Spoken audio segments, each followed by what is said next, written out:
একটা ছেলে আর একটা মেয়ে দুজন দুজনকে খুব ভালোবাসতো।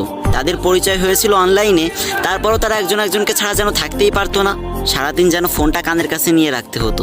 এভাবেই তাদের অনেক দিন কেটে গেল। হঠাৎ একদিন তারা ডিসিশন নিল তারা দুজন সরাসরি দেখা করবে। কিন্তু ছেলেটি বলল, আমি তোমাকে কিভাবে চিনবো, আমি তো কখনো তোমাকে সরাসরি দেখিনি। তখন মেয়েটি বলল, আমি একটা সাদা ড্রেস পরে হাতে একটা গোলাপ ফুল নিয়ে বসে থাকবো। তখন মেয়েটি ছেলেটিকে একটা পার্কের ঠিকানা দিল এবং ছেলেটি সেই পার্কে গিয়ে দেখলো সেই সাদা ড্রেস পরা গোলাপ ফুল হাতে কিন্তু একটা বৃদ্ধা মহিলা বসে আছে।